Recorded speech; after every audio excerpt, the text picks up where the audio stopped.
Welcome, everyone. Welcome to this time of gathering to accompany one another in our experiences of solastalgia, of feeling homesick in a climate changed world, to be together in the complicated forms that grief can take for those of us who love and long for abundant life on Earth. My name is Aram Mitchell. I use he, him pronouns, and I serve here at the BTS Center as Director of Partnerships and Formation. And I'm joining you today from my home in Falmouth, Maine, not far from the Presumpscot River, which flows through land that is and has long been home to the Wabanaki people of the Dawn. And I wonder, where do you call home? I invite you right now to open up the chat feature, if you like, to share your name and the place, or perhaps a place, that you call home. Who are you and where do you call home?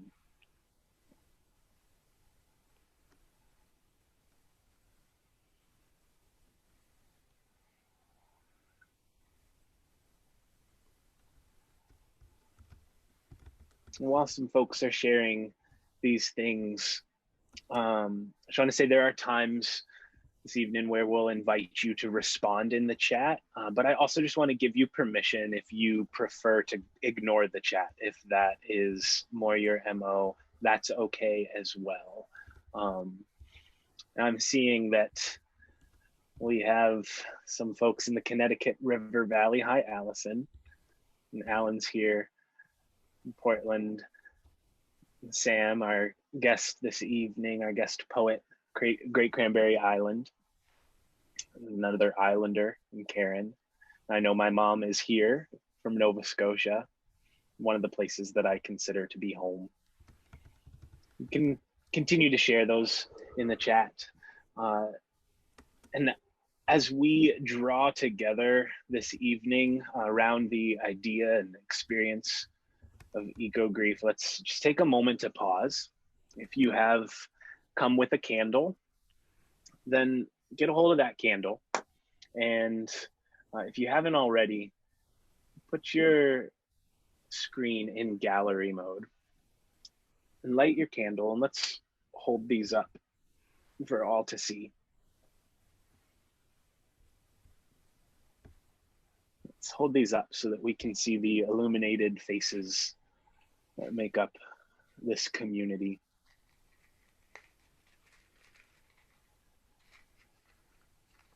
I see my friend Jess.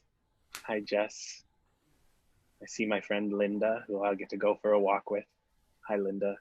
Many beautiful illuminated faces. And now, as you look, let your eyes kind of lift beyond the screen, casting your gaze into the world around you. Know that we each populate a corner of that world, that we each reside in and move through places that hold special meaning to us. Know that you are not alone in your aching affection for your special places and for the earth that is home to us all. And now, as you set your candle somewhere safely by, I invite you to open your heart to the words, to the emotions, and to the moments that we're about to share together. Alan, will you guide us into one of these moments? Yes, thank you, Aram. Hi, friends. My name is Alan Ewing Merrill. My pronouns are he, him. And I'm so glad to see all of you here in this Zoom room. We also want to offer a special welcome to those who may be joining us on Facebook Live. It's great to be gathered in this way this evening. With this event, we begin a season during which we are focusing with several different and unique program offerings on themes of ecological grief, which feels really important in this season. I'm so grateful to see each of you here for this special gathering. To set the tone and help us to be centered right here in this space, I'd like to share a couple of poems. And I invite you just to find a comfortable spot in the seat where you're sitting. Take a couple of breaths and just let your breathing find its natural rhythm as I share these poems. The first is called "The World is Too Much with Us," a sonnet written around 1802 by the English Romantic poet William Wordsworth, who's writing at the beginning of the Industrial Revolution. And he's lamenting the fact that people are adopting materialistic values and losing their sense of connection with nature, which reminds us that some things are not new. The world is too much with us, late and soon. Getting and spending, we lay waste to our powers. Little we see in nature that is ours. We have given our hearts away, a sordid boon.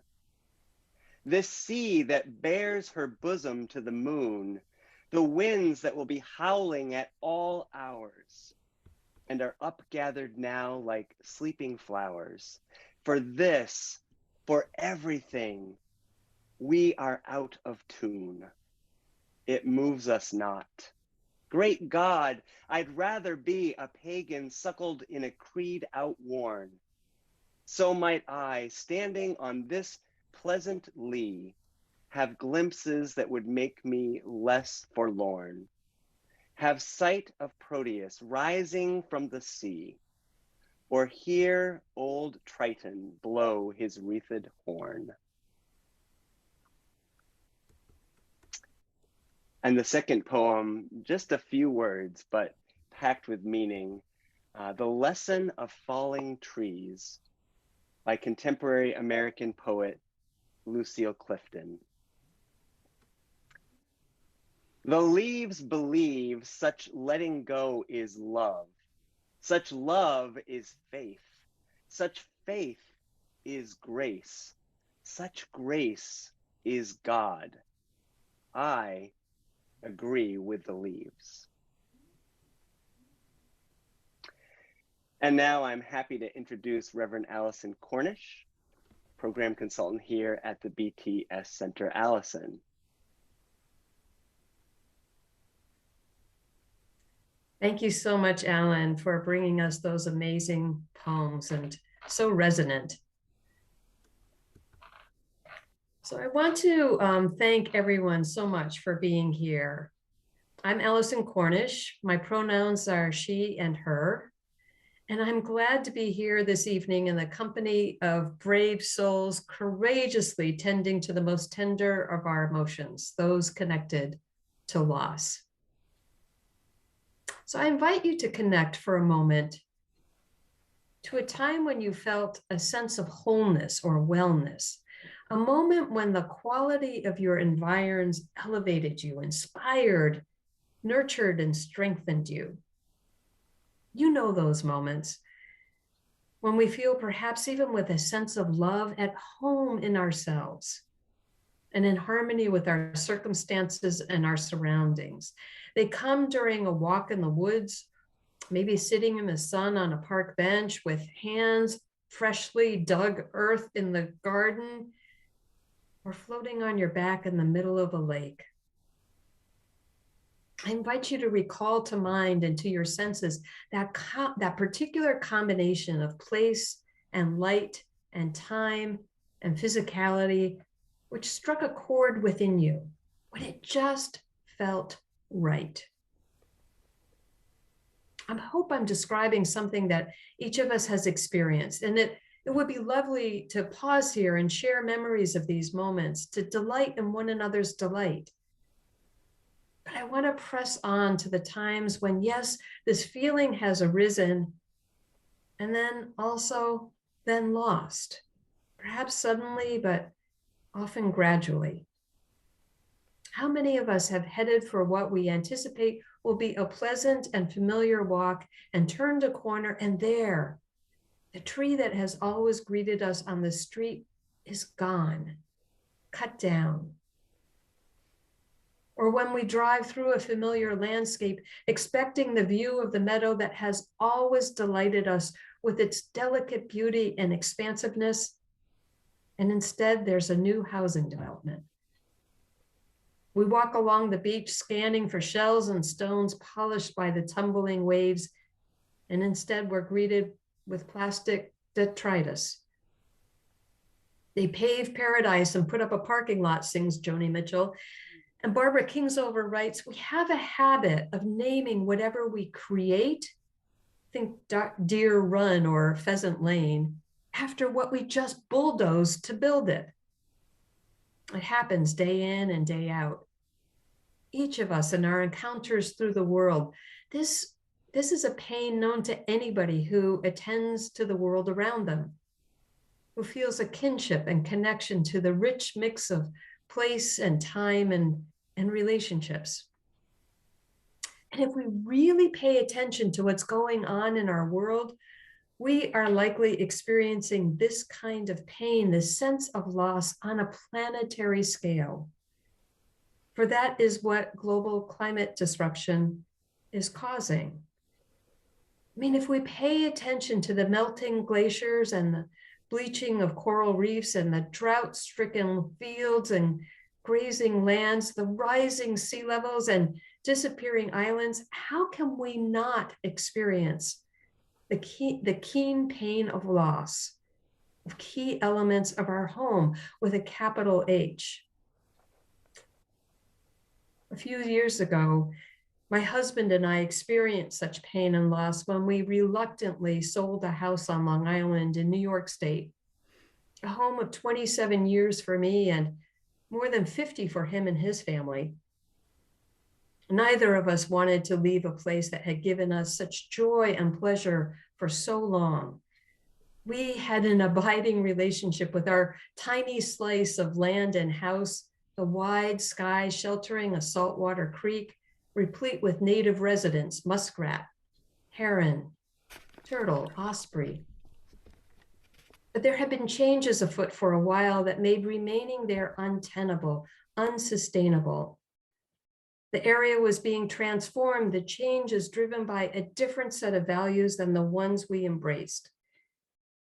These new values honored both more and less.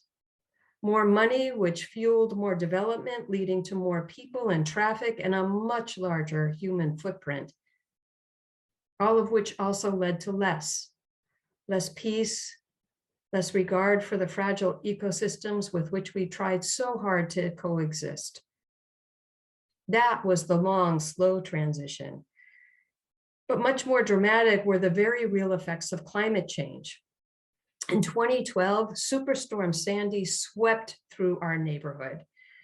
We were in the mandatory evacuation zone. The water literally surrounded our house, leaving a high watermark on the foundation, but thanks to the whims of tides and winds, did not actually flood it. It could easily have been a different story, and we didn't want to count on being so lucky twice. So we sold the house, and we went through the painful process of saying our goodbyes, collecting memories to take with us. In her book, Precious Life, Judith Butler writes, when we lose some of the ties by which we are constituted, we do not know who we are or what to do. Anyone who has had to say goodbye to a beloved home knows the truth of the dislocation and disorientation that Butler speaks of. But I've come to realize there was yet another dimension of our loss and our grief. I'm trying to put words to these feelings to describe the sense of displacement and loss. I found the work of Australian environmental philosopher Glenn Albrecht. Albrecht became interested in the experience of people living in the Upper Hunter region of New South Wales, in environments that were being transformed by open-cut coal mining.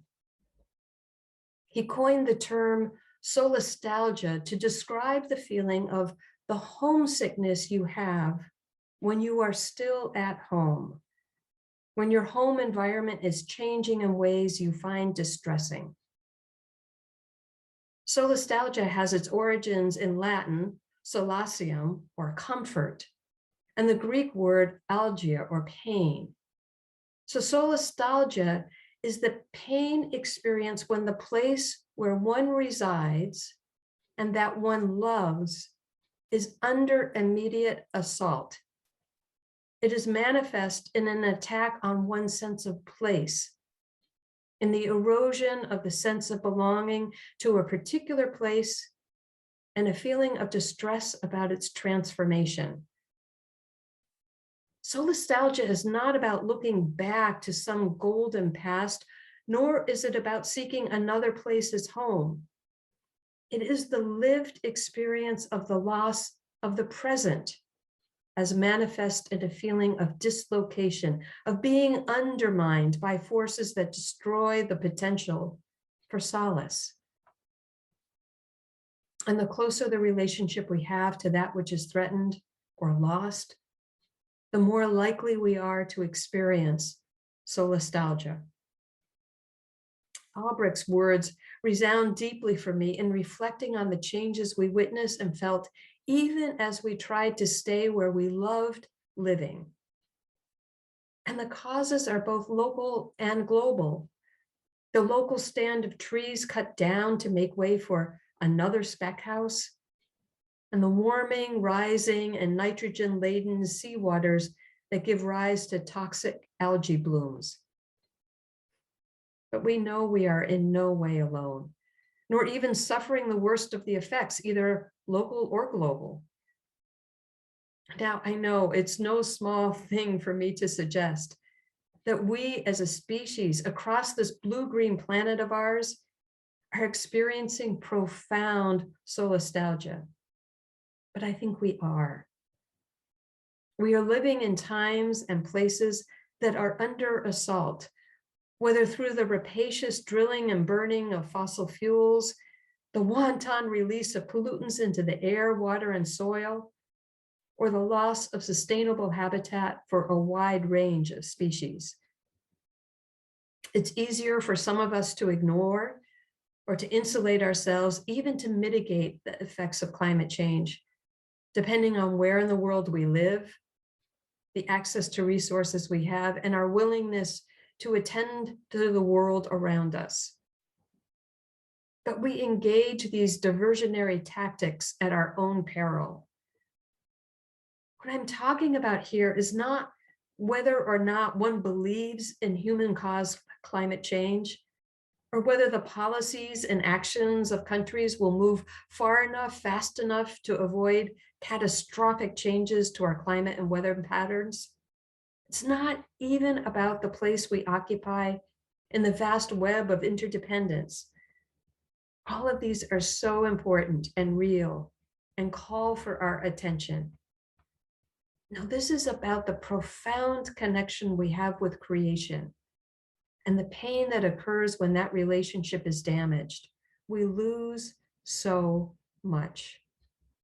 Our identity, our sense of being at home, our agency, and our place as co-creators with God of a glorious, wondrous, life-sustaining place, what Pope Francis calls our common home. And with that, I'd like to now introduce the Reverend Nicole Duroff, the BTS Center's program director, who brings us some more poetry. Thank you, Allison. Tonight, I'm honored to share with you a poem by Susan King, who is here with us this evening, and you'll be meeting shortly. During this reading, I'd like to invite you to engage with this poem in 3 ways, as you're willing and able. First, as you're able, I invite you to stand, as if giving a standing ovation during this poem, which is titled Bravo. Okay, I'm standing. I invite you to also. Second, at the start of each stanza, there are a few words I would like to invite you to repeat after me. I'll make this motion as I'm saying those words when I want you to repeat. And Alan will join with you in repeating, and the rest of you will be on mute, but I invite you to speak the words boldly on mute. So let's practice. So I might start by saying, bravo. Bravo. Thank you, Alan. Good job. I'm going to add a spotlight for you so you can do this with me. Nice to see you standing. Okay, third, this poem speaks to mountains and grass and moths and more. And I'd like to invite you to attend to this heartfelt conversation by placing a hand on your heart when you hear the words you or your. So if we practice, I might say, Colorado Mountain, you have made yourself. Okay. Bravo by Susan King. Bravo. Bravo. To the mountain. Colorado Mountain, you have made yourself too high and steep. Your slopes too forbiddingly angled for humans even to climb, let alone develop and settle on. Hold on. Hold on. Last blades of tall grass, holdouts in hills too flinty to plow. Way over our heads, hold high your blue plumed crowns. You go, walruses. You go, walruses. Away on ice floes in currents too treacherous for hunters or photographers. Rub the recovering numbers of your calves with your whiskered muzzles and show us your tusks. Hurrah! Hurrah! Pale, yellow-winged moths, camouflaged by smog, under cover of one enemy, giving others the slip, enlist our iniquities to keep flittering. Up with you, hummers! Up with you, hummers! Flower slurpers, nectar burners, zip, zap, dazzle, flash. You extend your range, expand your palette, poking blooms to accommodate your proboscis. With brains relative to body size bigger than ours, streak jewel green right by us. High microscopic 5, you mites. High microscopic 5, you mites. Crawling through our follicles, gorging our dermal detritus, and we totally oblivious. Viva! Viva! Live even longer, coastal redwoods, tallest trees, tallest living beings in the world, your beauty. Venerable elders, deep grooved, your delicate, fog sipping needles saved at least some of you and stopped our axes cold. Thank you, Susan. Let's be seated.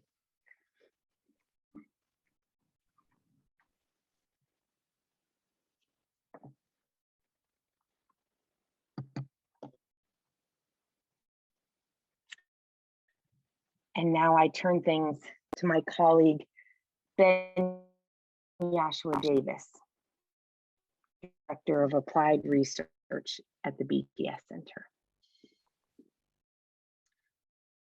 Good evening, everyone. I think about Solastalgia as a lifelong mainline Protestant when I brush my son's teeth.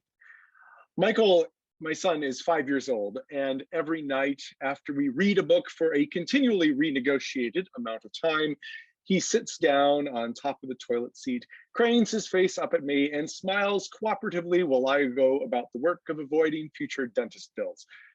I also use this 45 or so seconds as an opportunity to give lessons in applied hymnology as I sing him the beloved songs of my youth in the United Methodist Church. So he's learned 4,000 tongues to sing, or at least as many of the 17 verses as I can easily remember. Incidentally, this was my 8-year-old self's favorite hymn, much to the chagrin of all the adults who always assumed that Jesus Loves Me must be the favorite song of every person under 20 years old. He's learned, Lord, I want to be. Hey, Ben, you're breaking up. And sweet hour he's learned with his mouth half open. And Ben, can you turn your video off? Yeah, turn that video off. Let's see if we can hear just your voice. Okay. Back up to Jesus Loves Me. I'm going to turn off. Back up to Jesus. Can you all hear me now?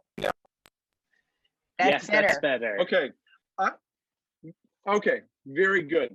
This is one of the great joys of living on an island is living on an island. One of the great perils of living on the island is working over the internet. All right, I'll back up a little bit and forgive me for any of the repetition. Let me again re-enumerate for you the songs that, that my son has learned. Okay, to Jesus Loves Me, great. So he's learned, Lord, I Want to Be a Christian, and Sweet Hour of Prayer. He's learned Amazing Grace and the even more amazing fact that it can be sung in settings other than funerals. Sometimes he even hums along as well as a 5-year-old can do with his mouth half open and his father busily doing amateur dental work. About a month ago, we were performing our normal nighttime ritual when I suddenly realized while singing Holy, Holy, Holy, that he will never learn to love these hymns, which are part of my spiritual bedrock. These songs, which provided the soundtrack of my youth and my young adult years, will be forgotten by him and his peers and pass into the mists of curiosity and history. His memories of the songbook of my life, so far as he ever remembers it, will be linked with images of staring up at a bathroom ceiling or with the sleepy dustiness of an almost empty sanctuary on a Sunday morning. The impervious stability, which is ostensibly part of the promise of a millennial-old religious tradition, was simply not. And I found myself swallowing down the grief that had surprised me during this, one of the most prosaic of our nighttime routines. I wonder if you've ever experienced such a moment of dislocation in the faith community that you belong to. We go to the place that we call our spiritual home, indeed, that many of us have probably called home for much of our lives. And while the sanctuary looks the same as it always has, perhaps even eerily so, there is a sense of weariness. The pews are still lined up in rows, but there are fewer faces in them, and those faces are older than they used to be. The same hymns are sung, but with quieter voices. The traditions, the choirs, the Easter flowers, the Christmas Eve services continue in ever shrunken capacities as if slowly returning to the ground from which they came. In those moments, perhaps you, along with I, have experienced this intense homesickness for the home of days long gone by, of beloved saints who have passed away, of images of full sanctuaries and the sound of full voices, of communities filled with energy rather than determined exhaustion. To me, it sometimes feels like we sit amongst the ghosts who press in on us in those places where once there was life and now there is dust. It reminds me of the story from the book of Nehemiah when the exiles return to Israel and the temple begins to be rebuilt. It says, all the people gave a great shout of praise to the Lord because the foundation of the house of the Lord was laid. But many of the older priests and Levites and family heads who had seen the former temple wept aloud when they saw the foundation of the temple being laid, while many others shouted for joy. No one could distinguish the sound of the shouts of joy from the sound of weeping because the people made so much noise. Perhaps those weeping people were experiencing spiritual solastalgia. They were home, but yet not home, recalling what was long past and never coming back, coming to terms with all that was precious that had been lost forever. I wonder the last time any of us have wept for all that we have lost in our spiritual homes, any more than we have wept for all that we have lost in our planetary home. We live in a culture that denies death and shies from the practice of grief. We live in a culture that is addicted to the solution, that believes that it is our birthright to be the heroes of our own story, that believes that there is always a rabbit ready to be pulled out of the proverbial hat. It's easy to see this in climate conversations. We assume ever more frantic can-do attitudes. We invest our faith in increasingly fantastic technological solutions, all of which are either utterly unfeasible or, taken on their own, utterly insufficient for the challenge at hand. We throw ourselves into advocacy work that, while deeply important, sometimes ignores the fact that the moment that we could have, quote, solved the climate crisis is past. And the question now is not whether things will get worse, but how much worse they will get. We cannot get our imaginations around the hard fact that this home, which has always been our greatest constant as a species, is now unreliable and will only become more unreliable no matter what we do at this point. That much of what we love will be lost and has already been lost. And we are not exempt from this dynamic in our faith communities. We often hold up our increasingly tattered pictures of the forever gone yesterdays like shields against the reality of a changed world, talking only in terms of budgets and volunteers, descrying the spiritual perils of Sunday morning sports, rather than wrestling with our own complicated complicity in our community's spiritual and institutional decline. In the Christian tradition, frequently shouting, "Sunday is coming," while forgetting that the path to Easter treads through the cross at Friday and the tomb at Saturday. However, grief is the first step towards hopeful engagement with reality. When we can acknowledge what has already gone into the arms of God, when we can release our frantic desire to return to our imagined yesterdays, when we can stop building ever more fantastic ecclesial castles in the sky, then we are also able to notice the new things that God is already growing out of the green earth. As a Christian, I find hope in my conviction that wherever our suffering is, that's where God is waiting to meet us, to guide us through shadowed valleys that we have long avoided, and to bring us to new homes made from God's own body. Just because I miss it doesn't mean that it needs to come back. And even if its ending truly is a tragedy, that still does not preclude possibility or hope. My son's spiritual life is a site of hope for me, as well as a moment for grief. I see his imagination captured by the idea of turning guns into garden tools and going outside, as he did a couple of weeks ago, to break his bubble gun in half because he knows that Christians don't kill. I see the group of kids, nearly half of our small school, who gather in our front yard every week for hot cocoa and muffins before biking to school together and listen to the bright, innocent hopefulness of their conversations. I marvel at the incredible interactions I have almost daily with people who are hungry to wade into deeper spiritual waters than they've ever waded into before. And in all of this, I see new things I can celebrate even as I mourn all that is passing away.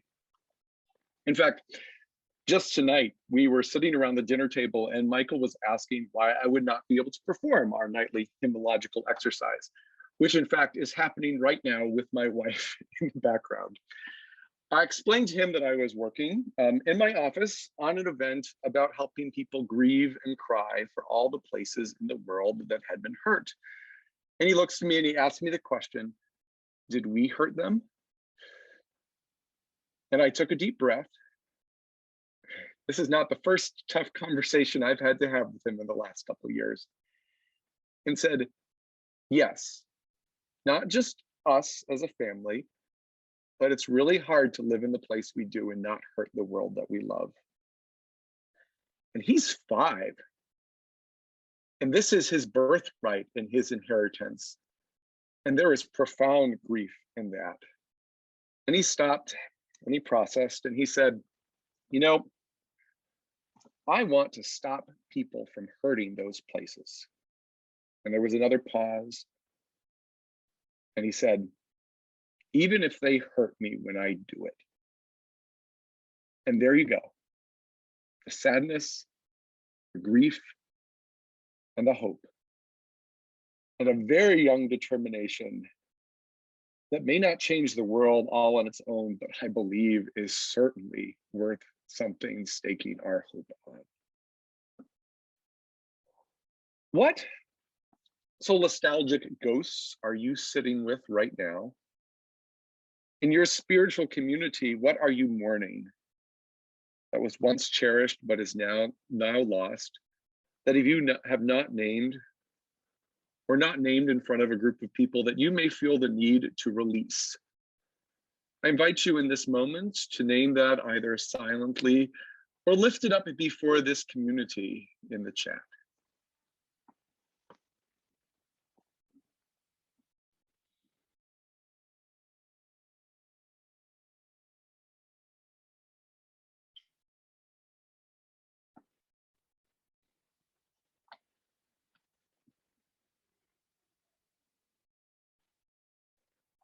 May all that springs from the soil of your lament offer you hope and challenge for good futures that you can still help birth for your communities and for our planet.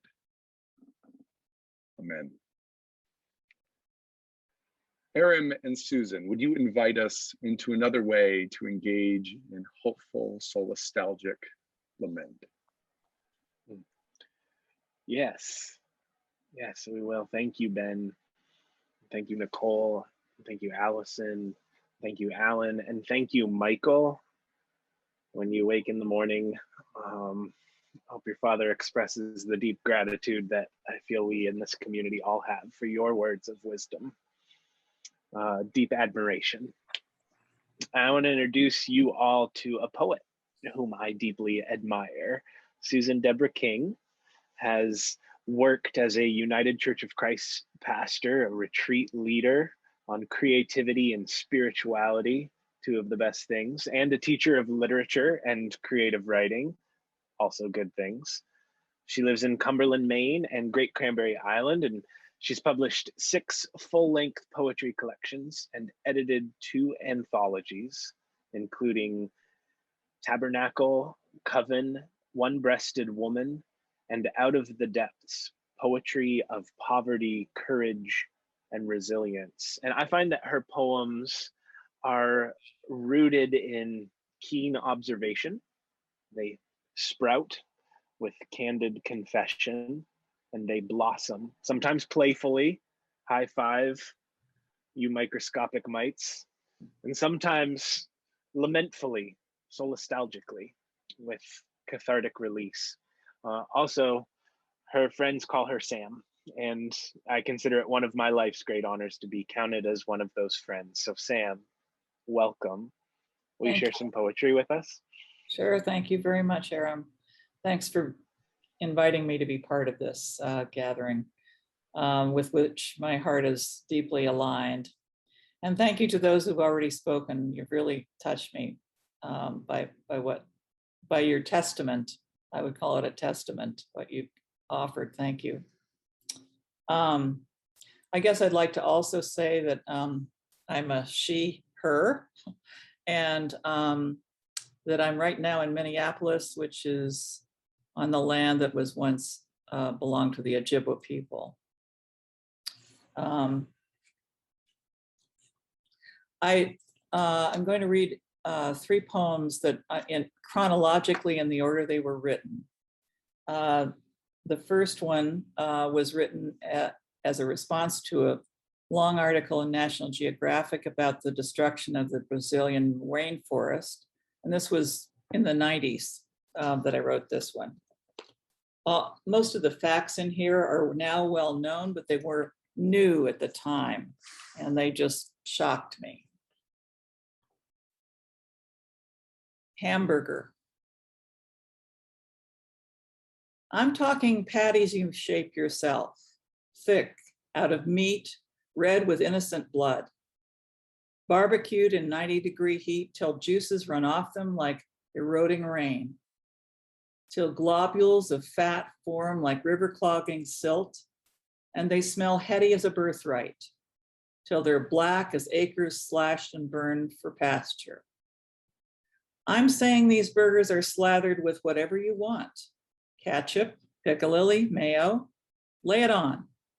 This is the American icon. The burnt offering that is God. Slap it on a bun. Sink your teeth in and bite off a chunk of jungle 5 times the size of Manhattan. What gets cleared every day for the beef we're eating to graze on. Clear-winged butterflies, lemurs, pangolins, scads of bromeliads, orchids, weaver ants, trees, the ceiba, the chanta, the sealing wax palm, basilisks who water walk, poison arrow frogs, click beetles with bioluminescent dots, geckos, gibbons, guarania, pit vipers, pythons, silk moths who startle their predators with eye-like spots, lianas, wolf spiders, sugar gliders, lorikeets or apendulas, brownias, their huge scarlet explosions. Legions, legions,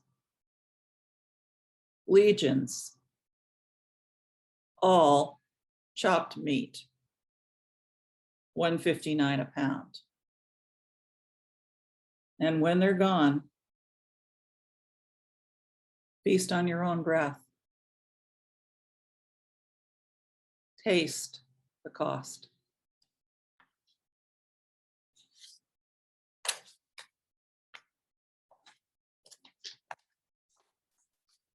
The next poem is from an experience I had with the Poverty Initiative Union Theological Seminary in New York, where I went to school.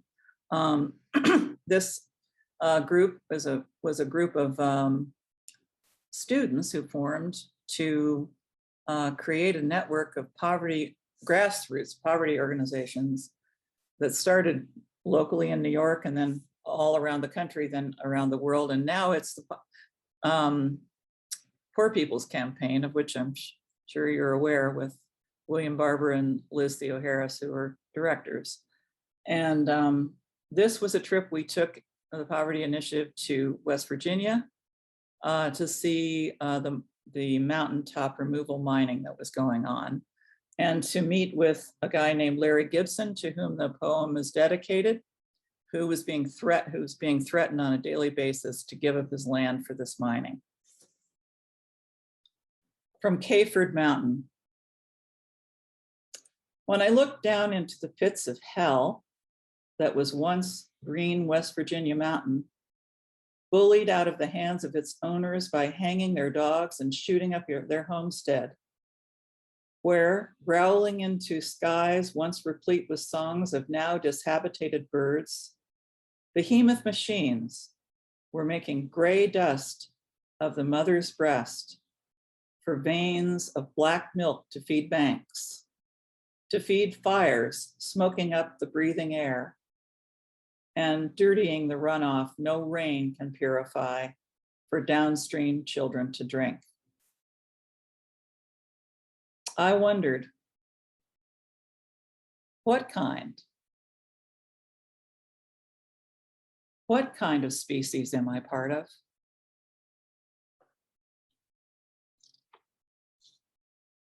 I was meeting with a group of friends today in Minneapolis, and we were talking about some of these issues, and I said, I'd like to be another species.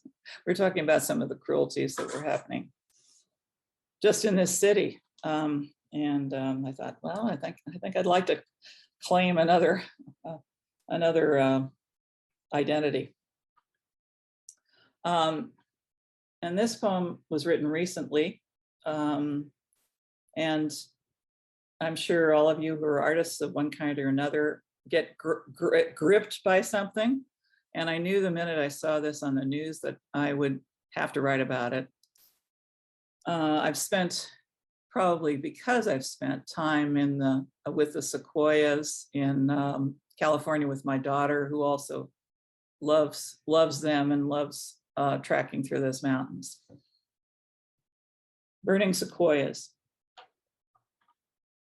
Silhouetted, blacked out in a digital frame before this blaze, what help is a poor firefighter against this Holocaust? Like her, we are collectively small and powerless to quell the devouring monster our decisions and willful blindness have wrought. Tallest, heaviest of trees, oldest living things in the world, alive at the time of Christ, ancients once venerated almost as gods, are in minutes ash. And with them, our connection to the primeval. Semper virens, no more. They go up in wraths, a conflagration whose stench abominates highest heaven. Why aren't the deep grooves of their trunks, the towering crowns of their needles, soft for the absorbing of mist, the rich, fresh redolence of their scent, worth more to us than what we've come to think of as a matter of course? Why am I not willing to forego the use of my phone? A device the earth cannot consume or convert. Why must I insist on trips cross-continent to see my daughter in jets that drop trails of black exhaust over the forest? The torches of these beings we visit to behold magnificence and be flushed with awe, shriek and scream. They shriek and scream. And why is this not enough to tear our hearts to pieces?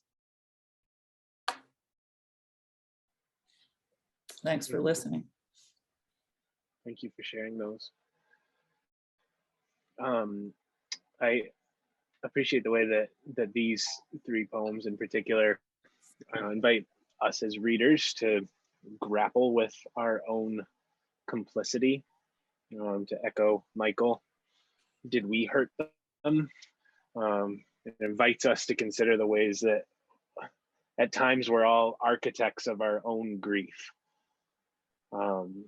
And yet it's disheartening to think that even if I stop eating meat or stop flying to visit my loved ones, that alone won't fix it, right? My individual choices won't solve the Earth-sized crisis at hand, which I wrestle with that because that's not an excuse to ignore habits of overconsumption or to continue propping up narratives that disregard our collective impact. But just when I'm honest, it feels like a legitimate quandary: personal behaviors versus corporate greed and systemic apathy. It feels like a legitimate question. What power do I have, either through virtue or vice, right? Little old me. It's easy to get stuck there in a spiral of despair. And I wonder if you have any thoughts or insights, maybe not answers, but from your own grappling with these solastalgic sentiments, your own processes of lament. Thanks, Aaron. No answers I do not have. I echo what Ben said earlier about a culture that does not, being in a culture that does not want to honor grief or want to make any space for grief. I've experienced a lot of personal grief, a loss of members of my family, and I've always sort of had to do it in a back room somewhere. It's not something that the collective honors very much. And I also, personally have internalized the values of this culture that wants to go toward fixing something. And I appreciate what Ben said again about that,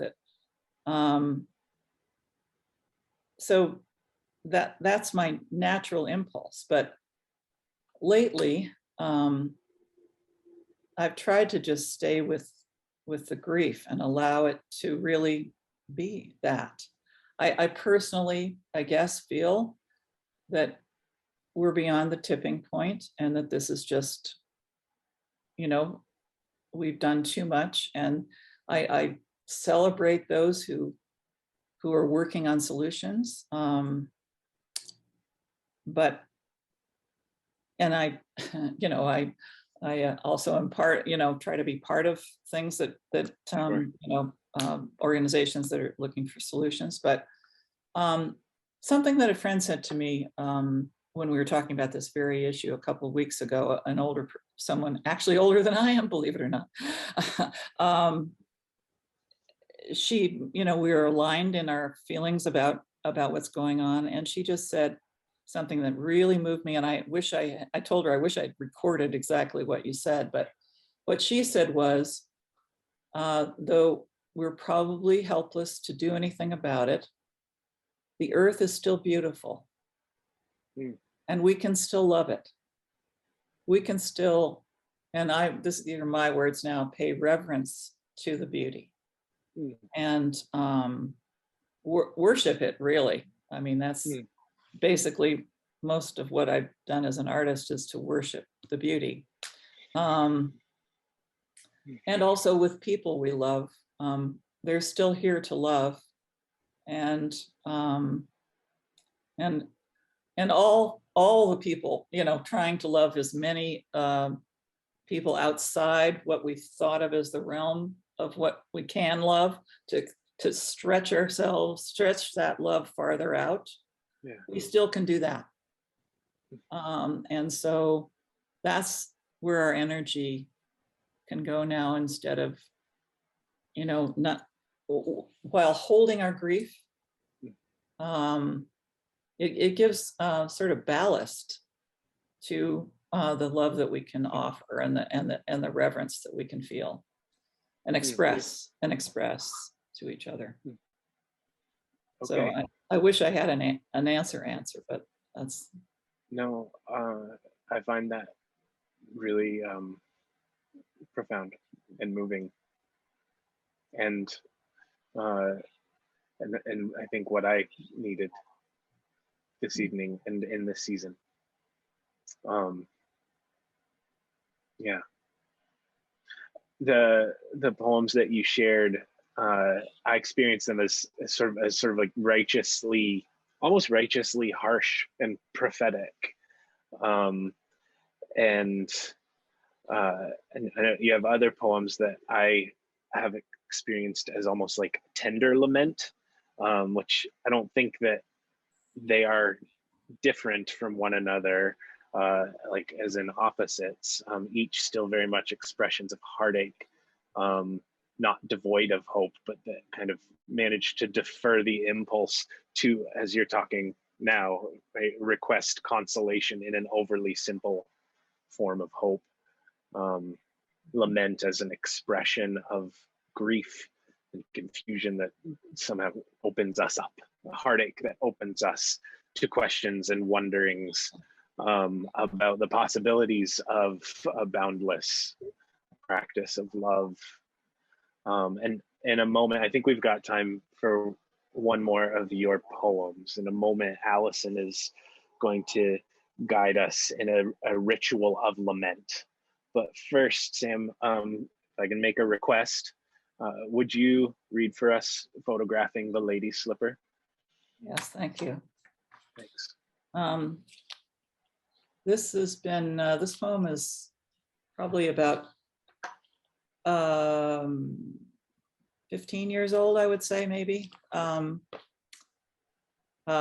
been blessed to be part of a writing group that's been together for over 40 years. And I was taking a walk with a friend in her neighborhood that she'd lived in all her life. And she's a photographer too, as well as a poet. And this is what happened on our walk. Photographing the lady slipper. It was the way she went about it, swift through the woods, bending low, moving from one to the other, avid to catch them now, late May in full flower. They'd thinned, she said, since she came here as a child. She crouched, at our age, no small trick, adjusted the aperture, zoomed in, focused on the proud magenta bulge, the striated pouch, the spathe curled over, hood-like, crimson, the leaves and side petals extended lissome as the arms of the ballerina she once was. At the time, I wondered at her urgency. Why, with all else that pressed on her, and there was much, did this seem the most important thing in the world? There was no way of knowing then, but since the land's been gouged and where they once were are condos now. Because of people with passions like hers, our children's children will have the images at least. Whatever will they make of what once was wild?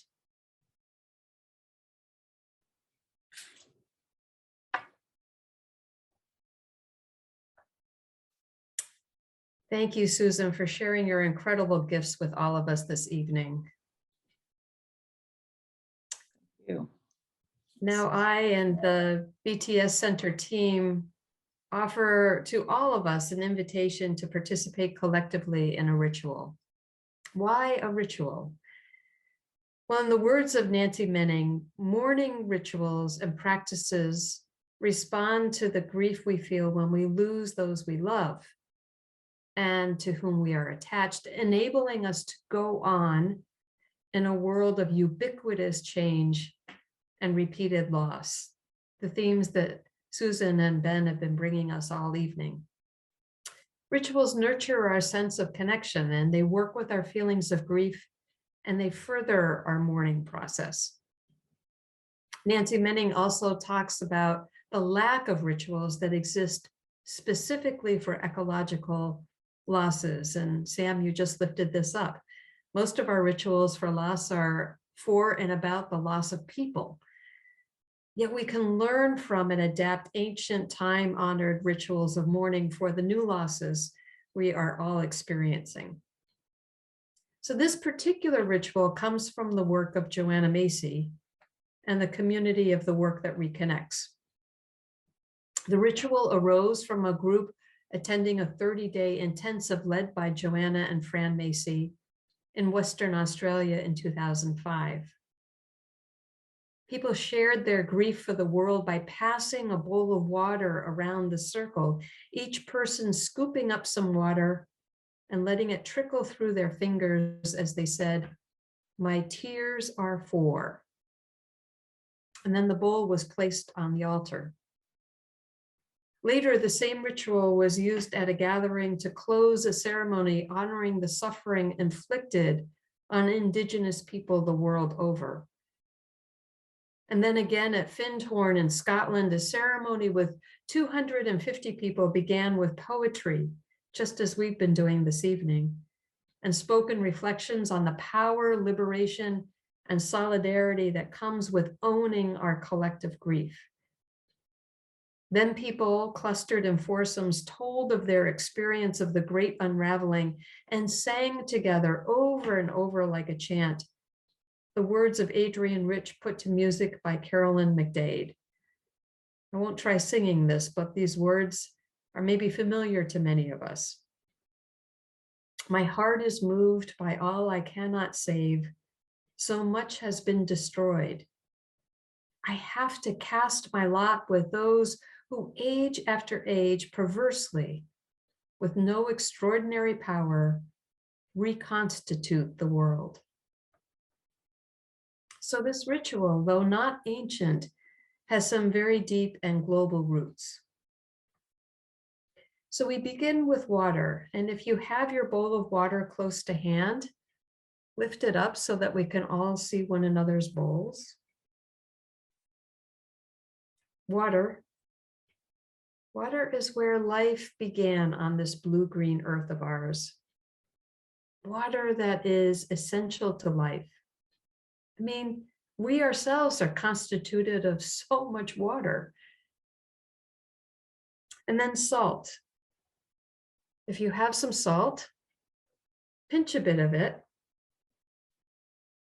and add it to your water. Because salt too is essential to life. Salt and water together, they connect us to our origins, to the oceans, and they connect us to our grief as our tears. And our tears are also essential to life. So I invite you, if you wish, to dip a hand in the water and let it trickle through your fingers as you think, feel these words. My tears are for. How do you finish that sentence?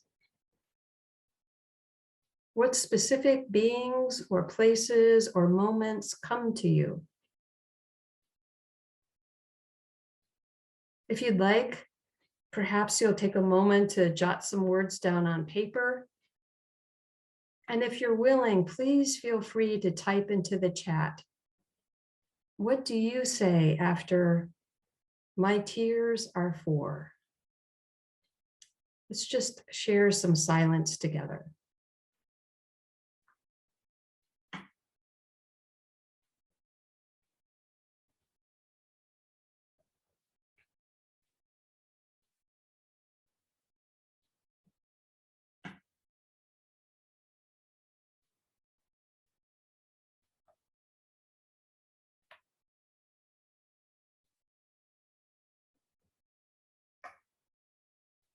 Mm.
Friends, thank you so much for your honesty and for your heartache.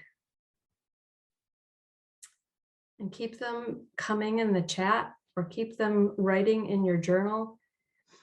And I invite you to finish this ritual tomorrow. Perhaps set this bowl with water and salt aside, and tomorrow when it's light, carry it outside. Pour it someplace where the very small amount of salt won't do any damage. And perhaps saying and finishing, my tears for the world are the tears of Gaia. My tears for the world are the tears of Gaia.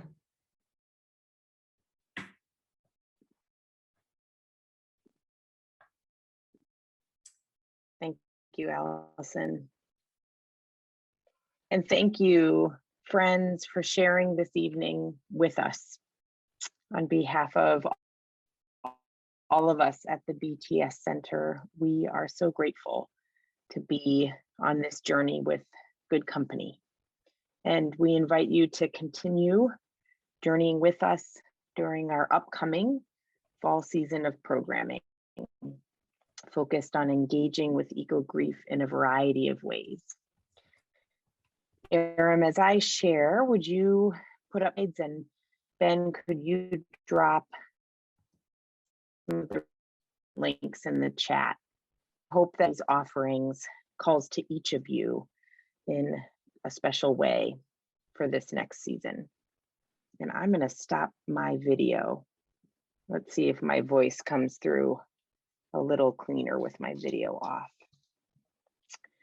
So we'll be gathering over 6 Wednesdays in November and December for Still Point, a prayerful small group gathering designed for participants to tune in and touch in to the ecological and climate losses we are all experiencing, but not necessarily expressing.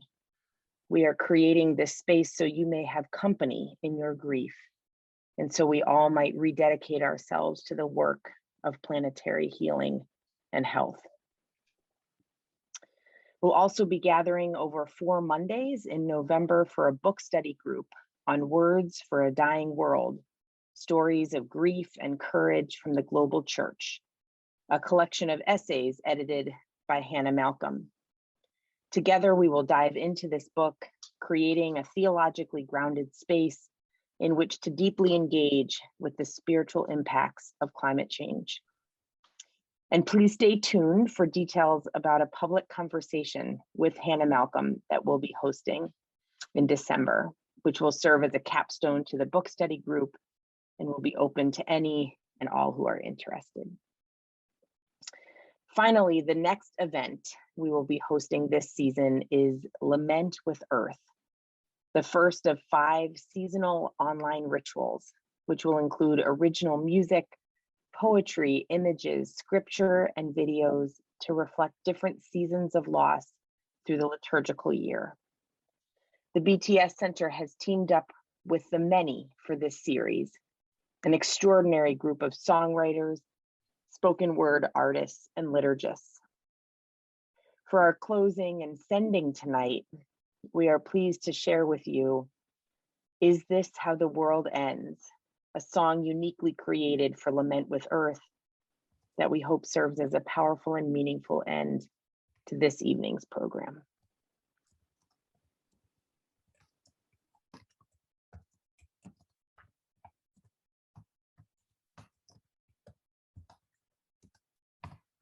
The sky is filled with fire tonight.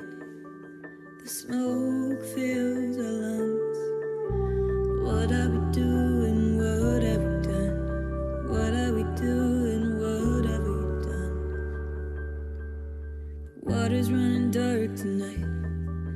We're drinking a ruin. What are we doing? What have we done? What are we doing? What have we done? We can't say we didn't know.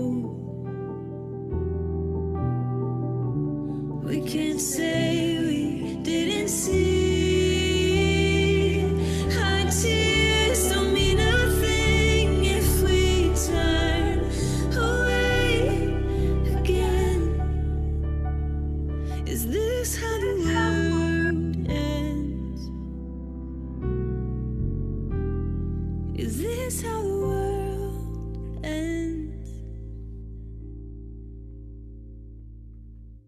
The city's washed in tears tonight. Hope is on the run. What are we doing? What have we done? What are we doing? What have we done? We can't say we didn't know. We can't say we didn't see. Our tears don't mean a thing if we turn away again. Is this how the world ends? Is this how the world ends? For the beauty of the earth, for all life that lives on it. Forgive us, help us speak the truth, help us love the way you do, help us love, help us love, help us love the way you do, help us love, help us love, help us love the way you do, help us love, help us love, help us love the way you do, help us love the way you do.